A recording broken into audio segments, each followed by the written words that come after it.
Hello my dear little friends, welcome to my YouTube channel. In our read along series, today we are reading a Thomas series book. Book name is Thomas Comes to Breakfast. Before starting, if you haven't subscribed to my channel yet, please subscribe. Also press the bell icon so that you won't miss out on our amazing upcoming videos. Now let's get started.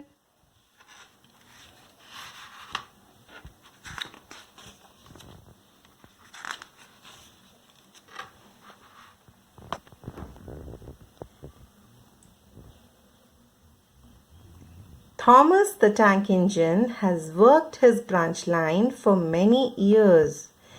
You know just when to stop, laughed his driver one day. You could almost manage without me. Thomas didn't understand that his driver was only joking. Driver says that I don't need him anymore, he told the others.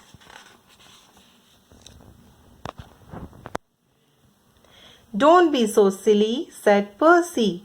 I never go without my driver, said Toby earnestly. I'd be frightened. Phew, boasted Thomas. I'm not scared. Just you wait and see.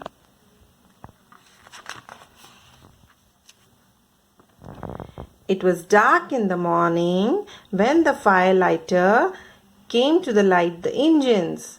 Thomas drowsed comfortably as the warmth spread through his boiler. He woke up again in daylight. Percy and Toby were still asleep. I'll give those silly stick-in-the-muds a surprise, he chuckled. He felt steam going into one piston and then to the other.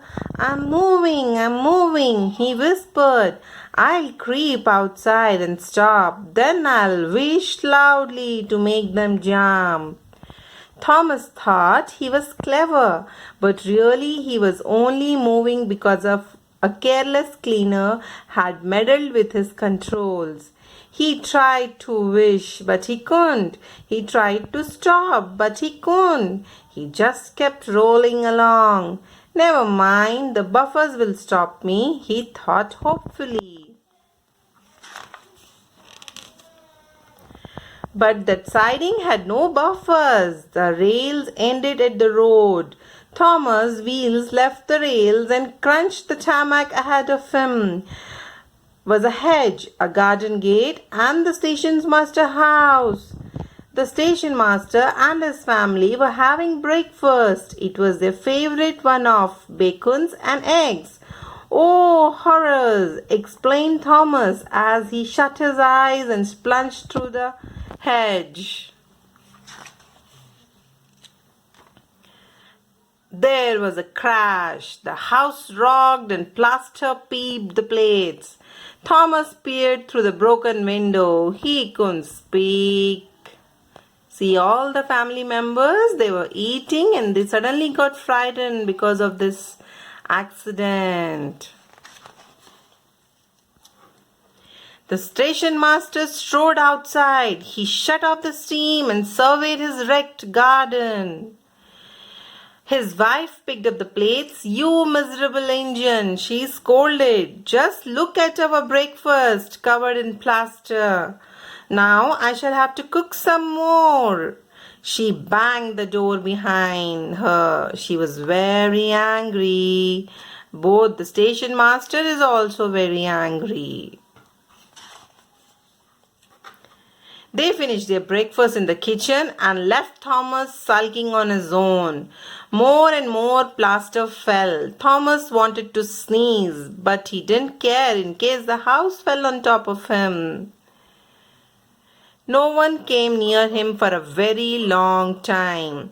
Everyone was too much busy. At last, some workmen arrived to prop the house with some strong poles. Next, they brought a load of sleepers and made a road over the garden so that Donald and Douglas, puffed hard, could pull Thomas back to the rails again. That's Donald and Douglas trying to pull the Thomas.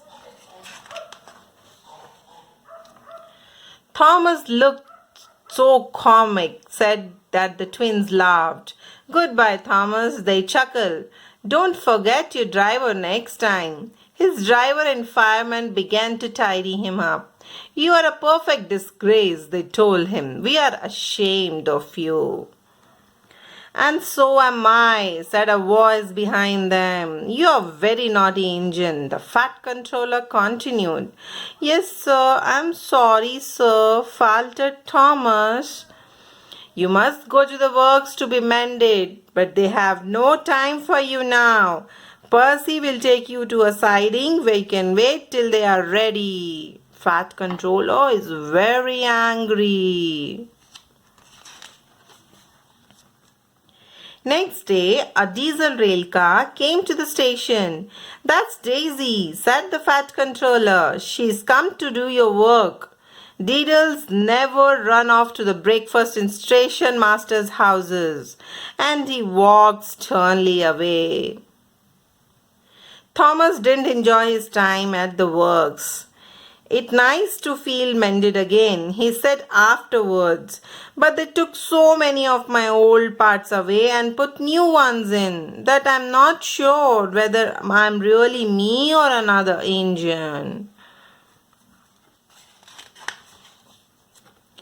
When Thomas came home, he soon made friends with Daisy. In fact, Thomas is glad to have her help with his passengers. He is now never so silly as to think he can manage without his driver. That's Thomas, Toby, Percy, and Daisy.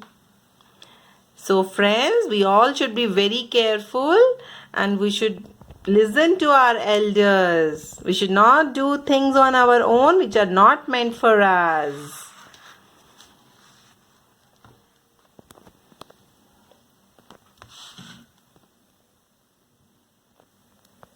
That's all, my dear little readers. Hope you had fun reading along. If you like my video, hit the like button and subscribe and share with friends and family. Thanks for watching. See you all.